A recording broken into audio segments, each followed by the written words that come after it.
Welcome to the Mind Over Law podcast, where we break the traditional rules of practicing law. Our focus is helping you first to become a better, happier person, which in turn will make you a better, happier lawyer, both in and out of the courtroom. We will combine mindset and energy practices grounded in ancient wisdom along with cutting-edge neuroscience, give you those skills, plus I'll have deep conversations with some of the most thoughtful leaders that will share their life stories, their leadership journeys, and their legal practice wisdom. I'm Lexley Overton, and my promise is that each episode will offer practical insights and strategies to empower your law practice, your leadership skills, and most of all, your personal well-being.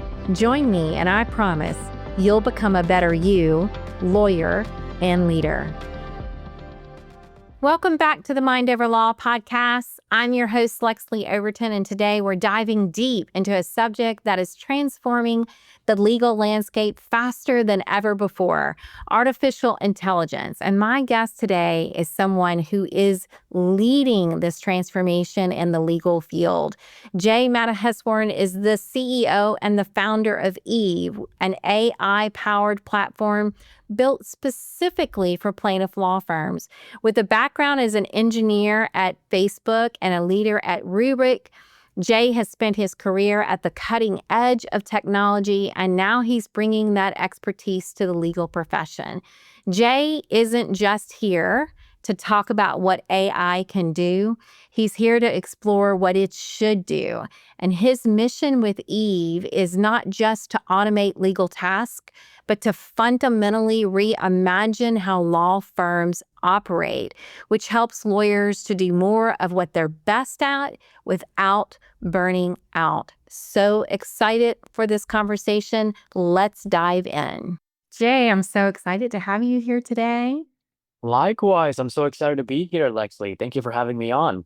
Yes, this is going to be a fun conversation. So I'm just going to dive right in. I have not been practicing law for the last 10 years, but I do know that in the last 10 years when AI was introduced in some ways, and then even in the last 3 years, 3 to 5 years, that the first thing that I heard from people were that you shouldn't trust it. There must have been some hurdles for you coming into this space with lawyers and law firms. What were some of the things that you saw, and how did you overcome those challenges? But that is such a good question, right? Law is all about getting the facts right and being as accurate as possible and as smart as possible with how you leverage those facts.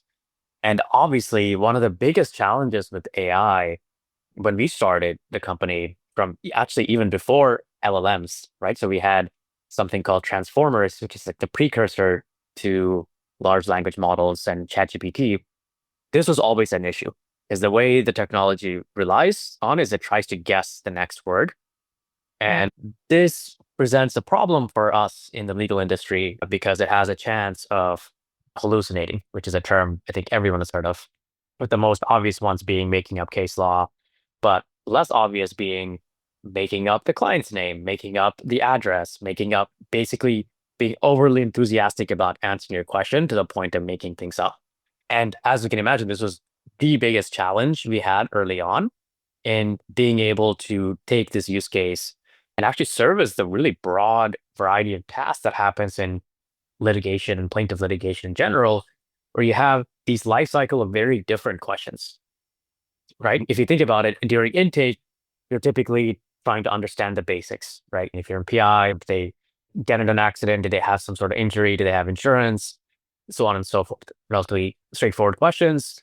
And you're just trying to make sure you're capturing that accurately and you have that information in before you can do further analysis with it.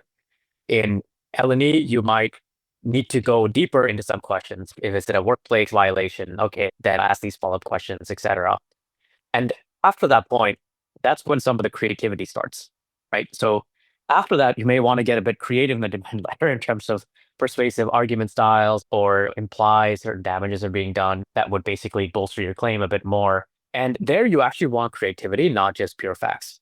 And as a result, the hardest thing for us to solve was how do we actually make Eve accurate across the entire case lifecycle of all these different questions, where sometimes you want exploratory answers, like discovery request responses. Let's say you wanted to account for what might the opposing counsel task or what is their strategy like, and do a bit of that game planning beforehand.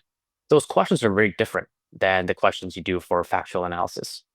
So what we did to account for this problem is a lot of machine learning work. So you have to be able to we have a creative process of creating a data set that we can rely on these questions and answers. And we're doing some clever things behind the scenes, given we don't use customers' data to train our central large language models. We have created a system where we have a very good understanding of what are the types of questions people ask through the case lifecycle.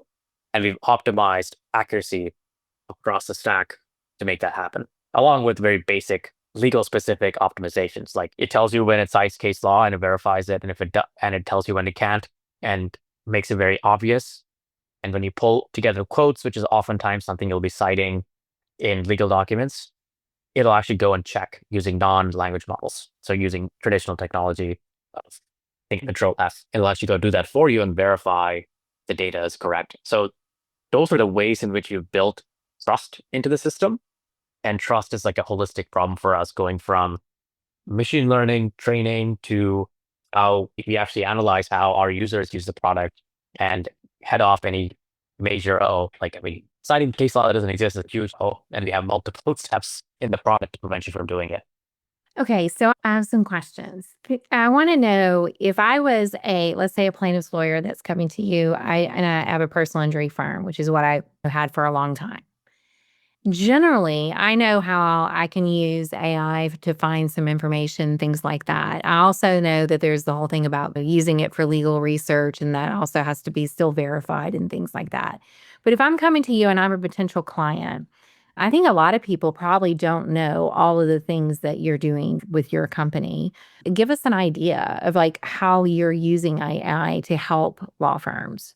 What specific things can it be used for? So you've mentioned something about intake. You've mentioned a little bit about discovery. Can you give us more in depth on that of what are some of the services that or the ways that it can help us day to day in a law practice? That's a really good question. And actually, this is one of the biggest value I think we've learned that we provide is we've invested a lot behind our client success team that partner with law firms individually and get them on the path of becoming AI native law firms. And the hardest part is actually to know where to start and how to be thoughtful with where you use it for.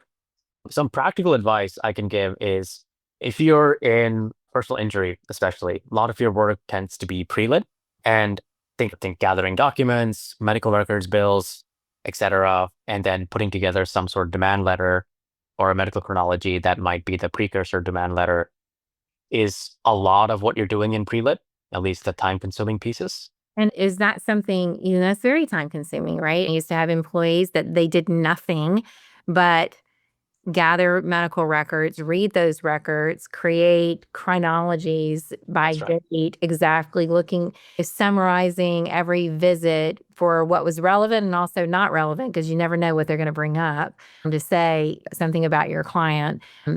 When you look at the trust factor on that, it's a little different because it's analyzing documents you're giving it. So talk about that process and what it does. Yeah, absolutely. So as you can imagine, Eve actually does help with medical chronologies and demand letters, and that's a pretty popular use case in personal injury for us. Right. And the hard part there is exactly what you mentioned. How do you be cured and how do you be fast? Yeah, that also matters, especially for the larger firms. And then how do you actually use that information for everything downstream? Because once you have that chronology, oftentimes you have to update it when you get new bills and records over time. And you might have to redo a demand letter or redo some work downstream as a result of changing information. So what we've done is we've actually consolidated all of that into the Eve platform. And how Eve works is for every single page that you upload onto Eve, we have invested in significant amount of machine learning to make sure we're able to extract the important information accurately. And we also give you sources of where we get it from. Every time we give you any sort of information at all, we actually tell you exactly where we get it from. And we also verify that we got it properly by using some tricks, right? Where we don't actually use AI, we can do other things to know that it's accurate. And that's actually part of how he was able to accurately and quickly give you actual real answers. The second piece is iteration, right? So once you have that, you oftentimes might want to massage it into your own framework. For example, Eve is already capable of pulling out things like bad facts you find in medical records and just the data set in general. People, our customers also have their own unique ways of digging deeper into that information. And Eve actually comes with capabilities where you can teach it how it is that your firm analyzes and looks at that type of information. And you can encode this into blueprints, is what we call it. Then with the click of a button, Eve is actually able to go deeper into that data and do that analysis, which could either be double checking work on Eve or deeper analysis in terms of key pieces of insights you want to pull out that other firms normally don't pull out. Is there you have an example of that on top of mind? I think some of the most common ones is actually happens a bit before medical chronologies, where it's case evaluation. In case evaluation, we've seen a number of firms actually make pretty intelligent small tweaks in terms of how they decide which case to take on. And the most common ones is some firms try to optimize for kind of higher value cases, and they have a lot of signals they come up with for what might be a higher value case. And then based on how that case settles, maybe this is one of the really interesting things I think which will happen with AI and what Eve is already doing is if we think about it, typically traditional practices and plaintiffs go from like intake, some sort of pre-lit, discovery, demand, and then lit, trial. That's a funnel, right? That's Right. how most people view it. What happens with AI and what happens with Eve is that's going to turn into a loop where now every time you actually finish a case and litigate a case and settle a case, you can actually take that information, gather insights intelligently, and feed it back into how you take on even new cases to begin with. And this is a type of change I think most law firms have tried to do intuitively, but they haven't been quite as systematic in doing that. If you think about why is it that tech companies are doing so well in the stock market and growing, this is something they're all doing across the board, is they've all found a way to take their data and make their products and goods and services significantly better year over year. Mhm. Versus like in the plaintiff law world, that's be very hard for us to do, right? We're chasing new clients all the time. We are just getting the job done and adapting to typically new laws and regulations and other tweaks. But very rarely, only when you really get to a certain scale, do you start analyzing that data on scale and make really intelligent day-to-day changes in your entire process end to end. But now with AI and like how Eve operates in actually seeing through the entire case lifecycle, it actually becomes doable. And I think it'll change how law firms compete with each other and how people think about running their law firms to begin with. Wow. Okay, so case evaluation, how are you using it for intake? So that's actually a really cool thing. So the new feature we actually announced on June 9th is around intake, right? So historically, the way to think about AI is increasingly AI is going to be able to do more and more.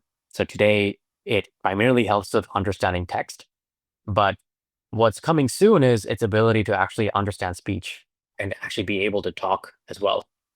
So soon, what I expect a lot of law firms will be doing is actually allow AI, and I think call recording is going to become a larger and increasing piece of how you practice law, where you actually want to take that data that you're having during communicating with your clients or taking new data in and new information about a case into your corpus of knowledge. Eve is actually going to do that for you. So when you have a call with a client and it'll basically work with all the different call recording softwares out there and your local computer in being able to take that information, upload it right to Eve, and then immediately start delivering insights from that new piece of information, how it pertains to your case. In addition, so that's how it helps with intake. Of course, in addition to that, the other really cool part of Eve is given it can now talk, it actually will be able to handle overflow calls, right? So if you have overflow or after hours services you pay for or manage in some way, or maybe you don't do at all today, given the cost, Eve will actually be able to field for you. And it sounds shockingly like a real person. It's probably still won't be as good as a real person, but given how AI goes, it likely will improve quite substantially over time. So that's what is one of the things that's coming, and people talk about it, the AI is gonna replace people.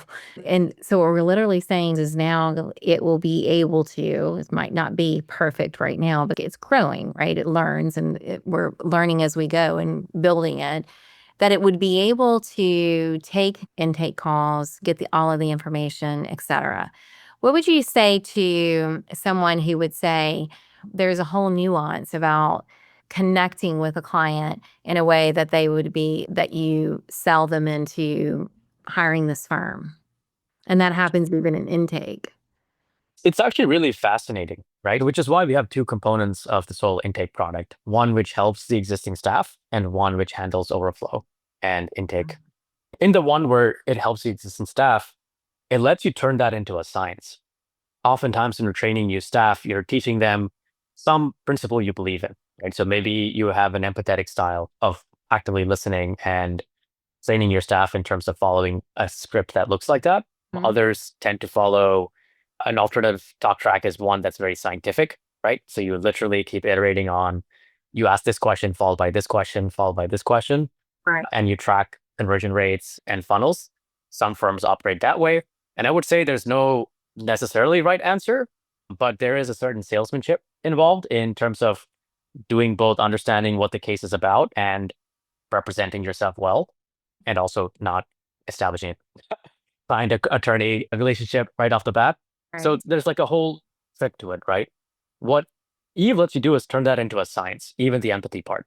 So what's really interesting is, maybe this is a little risque to say, but AI, I think, is capable of being more empathetic than humans over time. And Wow. and basically, I think what's going to happen is you can train it to follow a particular type of style of empathy that's specific to you and your firm and how you sell. And I think that's what's going to happen. What is interesting, though, at least what I've noticed in using Eve and also using other AI tools, is it actually helps you weirdly in connecting more with the people and worrying more about the people side of the problem, because less of your brain is actually working on the kind of drudgery of everything, the basics Having of to record everything. exactly. So you're able to focus on, yeah. And it's one of the things I see a lot when I'm helping to train someone in sales, especially with lawyers, right? Yeah, So caught in their lawyer brains of trying to take down all the facts that they're missing the opportunity to connect on a deeper level with the client, which is really what's going to make them trust the lawyers. Yeah, I could totally understand and see that's pretty fascinating. that's exactly right. Yeah, that's amazing. But I think that's actually the really interesting part, right, Lexley? Like, this is what I mean by you can tweak it per firm. Is some people naturally are more empathetic when you hire an employee to do intake. Some people connect really well, but they might forget to ask some pretty important piece of information Right. about their connecting, or maybe their time management isn't as good, or what have you. Number of different problems. This is where you can actually step in as you're talking to the client, and because she is with you during that call, so you can actually coach you live and give you suggestions on what to do, which Really? is pretty cool. Today, the process, actually, some of our customers are already using it like that before we launched the voice and intake product. But some of our customers were already literally putting customers on hold and asking Eve, hey, what should I do in this case? That's the next. And then exactly circling back. So that at least is going to get a lot better. And some others might be a lot more scientific, right? They might just be like, oh, let me just get this and this, and not realize the other person is suffering and telling you something very personal and emotional. And you're just moving on to the next thing. And some other people need guidance there. So I think Yeah. that's where like training and coaching the staff and being with them is going to become an increasing part of our life. I think not just for intake specialists, but honestly, I think everyone. So the new part that you just announced is the voice feature. Is Yes, that the voice and intake. So holistically, Eve is going to help you with taking data in that is a voice in nature, speech. And oftentimes that does happen in intake. And then second, Eve is now able to field intake calls for you if you wanted to. wow? Okay. So tell me what else is, what are the ways that you, the primary ways that you see that we're using AI? So we know, and yeah, you've just given me, open my eyes to something with intake. I know we've talked about the pre-lit part. Tell me about how it helps in litigation and prepping for Yeah, trial and all of that. absolutely. In litigation in general, like One of the most common places that's both time consuming, but one where Eve can help a lot is discovery, Yeah. dealing with discovery responses. Sometimes you just don't fully control the timeline on these things, but then you have timelines imposed on you. In these type of situations, Eve is a lifesaver. Many of our customers literally they get discovery proponent on them and they have to respond, and it's 40 hours of work. Eve can take that down to less than five or Well, maybe an hour of work. I've never experienced it. I've never even seen it demoed to me. There are probably a lot of people listening who have not either. So, how does it work? So, I get a set of discovery in. What are the practicalities of that? How does it actually work? How do you do it? This is actually the cool part of Eve is because you're working with it through the case lifecycle. Uh-huh. So you actually remembers and understands what the case is about, what the Hmm. files in the case are about, especially if you have an integration set up with your CRM or your DMS of choice. So there's nothing really needed. She already knows everything about that case alongside potentially strategies you're pursuing. And And when what are you each of get, the strategies that you're pursuing and what yeah, you're looking for to support each of those strategies? that's right. That's right. And on top of that, like when you do have to respond to discovery, oftentimes it's if it's a form interrogatory or if it's you have like a list of questions you have to go through and find supporting piece of evidence for and understand whether you want to answer it, how you want to answer it. And this is something Eve is able to do because she has such a good understanding of the case, right? She already knows for each question, do I have materials to support this question? If so, she will respond for you in your same style. You can also train it to respond like you would by giving some of the past discovery response you've done. And it actually just goes and does it one by one. And it goes through the materials that you have. And the responses that it gives you, it's going to tell you where it's pulling those from. That's exactly right. That's an important part of how E works. So every time E pulls together the information, she will cite where she got it from and will let you easily double check it. This is one of the biggest problems with AI in general, at least early stage of AI, when things were so working but not fully working. It was very difficult to go figure out how do I trust it. And sometimes you might spend more time checking the answers than like actually just doing it yourself to begin with. So one of the things that we made super, super easy in Eve is citations and knowing exactly where she gets her information from. And what's cool is she does it even for things where it's not a direct citation, right? So let's say you're summarizing a lot of documents and just getting one piece of insight out of it. She's still capable of telling you exactly where she got that summary from, potentially hundreds or thousands of documents you have. I had a conversation with a lawyer about this a couple months ago, and it's still, and I'm wondering about this. Even though it can do all that and it can tell me where it pulled it from, there's a part is do we still have an ethical obligation to go back and look to see if it actually is right? In my opinion, is that if you're the attorney producing any type of work, you should do the work required to get confidence in the quality of output. Though that's my generic high level answer. Now, what does that mean? Like, say Technology is, more. yeah, if the technology is there where, let's say, it's been inaccurate or if it's been not working well, you should learn the tool enough to know how do you go and check the sources and accuracy of those information. And I think that's going to keep evolving, right? Where we were in AI 2 years ago or a year and a half ago, even, was you probably had to go and check every piece of information it put out, which basically, for most part, negated using AI in the first place if you want to have high degrees of confidence.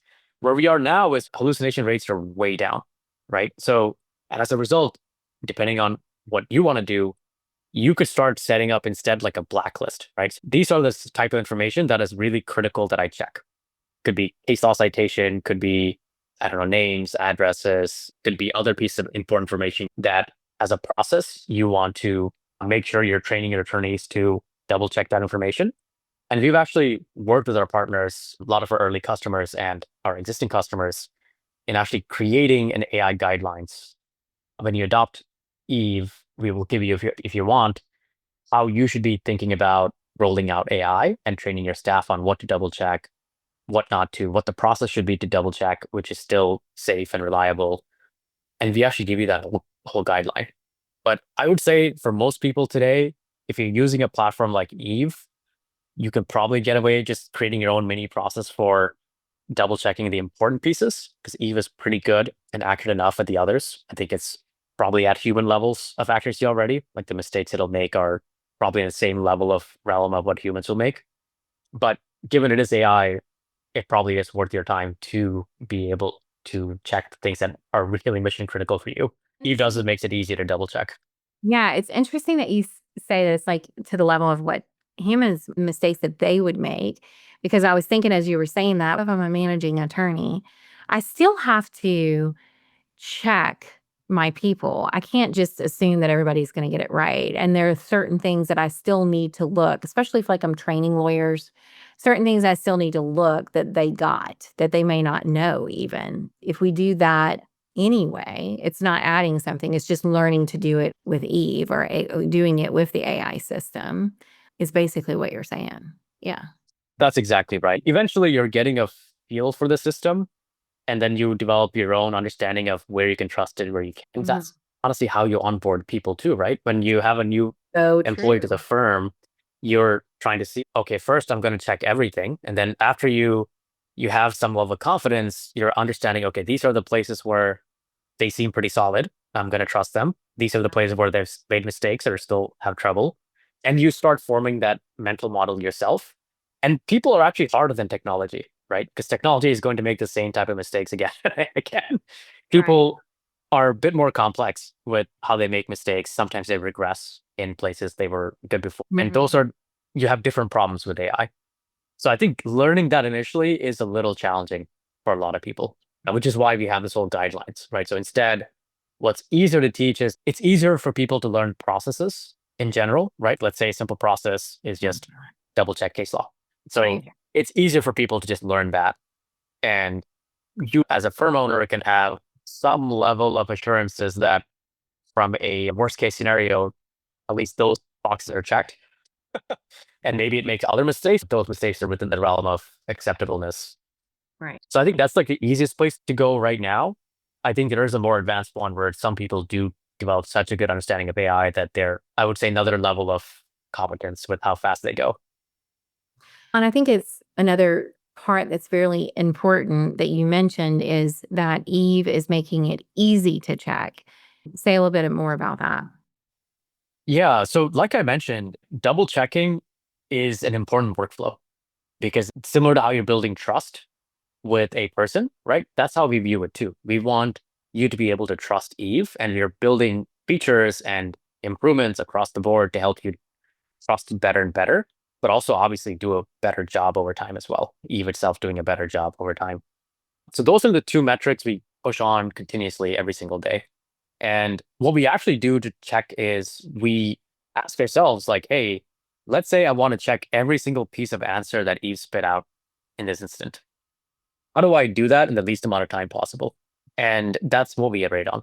So for every single piece of information that Eve spits out, you can click a little button that comes out with the answer, and it'll tell you exactly where it pulled it out. And it'll make the process for you of verifying and double checking that work really easy. Yeah, it's just fascinating. Can you give us a specific example or a case study of how Eve helped a firm increase in efficiency and or revenue, hopefully revenue too, as a result of that? Absolutely. So what's really fascinating on average across all of our firms that are at us, which is now in the hundreds, people are taking on 40% more cases the Wow. next year than they did before With on the same average. number of team. Same number of teams and sometimes less, right? Because you do churn employees over the year. And that's what we're seeing across the board. I think within each case, within each law firm, there are some really significant outliers. And some firms, it's actually really interesting how smaller firms react versus larger firms. The benefit smaller firms have is they can implement AI significantly more quickly. Once they get bought in, they are able to train their staff much more quickly than a larger firm and make some bold decisions from here on. If they see early data signs that they can handle more cases per attorney, they will start spending more the next month, right? Which historically is maybe a little bit risky to do, but with Eve, they can dial up and dial down the knobs as much because our pricing model kind of scales with their case volume, not like a set amount for forever, like it's not a salary. So that's one thing that these small law firms are doing. And I think one of them, Manny Frontier Law, he's an L&D. We've been working for a long time with him, but he's, I think, almost tripled his case volume in the time he's been with us. Wow. And then even larger firms, there it's more complex. So someone like Mike Morris, He has the largest firm in Michigan. And there he's using us to drastically decrease the time it takes to get demands out and pre-litigation work done. And they're adopting in litigation. And that is going to, because it's a larger firm and he has hundreds of attorneys, it takes longer to instill everywhere, but the pre-lit team has been able to take advantage of that instantly. So it goes team by team there, and benefits are quite immense in terms of time to value. The other hidden benefit is because you're doing less of your work on drudgery, you're actually able to spend more of your work on things that excites you in some way or things you're good at. And what's subtle, but we haven't found a good way to keep track of this, so I don't have good numbers apart from what I hear from customer calls, but settlement rates are going up across the board because you're able to do more of what you want to do. And surprisingly, because we're constantly improving how we deliver our various different answers, it's going to make you at a certain baseline. So if you're below that baseline right now, it's going to at least at minimum make you meet it. And then on top of that, you can then use the stuff you're naturally good at to push the envelope even more. And that's something we're seeing across the board as well, which is really fascinating. It's really fascinating. This is amazing. Thank you. This has been such a great conversation. I could just go on and on. But let's wrap up. We always ask 3 questions of our guests at the end. And I think you might have already answered this just like with your recent announcement. But what's one thing that you're excited about right now that you're creating? Yeah, I think I did answer this. I'm very excited about being able to understand voice and be able to also speak. That's a feature we've been working on for a while and people have been asking for a long time. And we have a very high bar for accuracy and making sure it actually works. So we've been iterating on it for a while. I expect that we're now on the path where that's getting better very quickly, That's similar to how large language models were. So I'm really excited about it. And I'm looking at other modalities as well. wow. That's amazing. Okay. Second, what's one rule you would tell lawyers to break? Ooh, that's a really good question. I think ultimately a lot of lawyers still view their time as very precious. Like, how much can I do in an hour and how much value can I get in an hour? I think one of the things that seems obvious with AI is it's going to be a lot more about impact, right? So, what's the maximum way I can actually improve the impact over a period of time that I'm delivering to either my clients or to the firm or what have you? Really across the board is another way of generalizing it. So I think impact optimization is going to matter more than time optimization. They might be the one and the same depending on how you break it down, but I think that mentality shift is useful to get into. That's what I was just thinking. That's a mindset shift. Exactly. Yeah, that's huge. And finally, you're an incredible leader and really leading in your field. So we always want to ask people, what's something that you do, some kind of practice or habit that helps you to be a healthier, happier person, that helps you be healthier and happier in every role that you take on? That's a really good question. I guess mine is a little more personal life based. Like Yeah, it usually I is. have a kid. I have a kid and Uh-huh. have a pretty challenging job where I'm working pretty late all the time. I think what I've found really valuable is like setting up routines with my family and child around connecting, but also getting time for myself. I wake up pretty early at 5 and then actually work out every single morning with my wife. And it's been a way to connect with my wife. Yeah. We enjoy more time together and we get healthier together as well. And we have a little bit of time before before the day starts, which I found to make a pretty big impact on my mental health, at least. Yeah, I love that. I think morning routines are so important, but really what you're saying is intentional time for connection with others and intentional time for connection with yourself. That's exactly right. I'm one of the geeks about trying to live longer. So I do a lot of like research and Mhm. random Googling around those concepts. And Mhm. a lot of the people that live longer are typically they have a full emotional circle where they actually connect and they have friends and they have typically good diets and health practices. The basics which probably most people are aware of. We just have to find a way to do it. Yeah. That's always the hard part is doing it.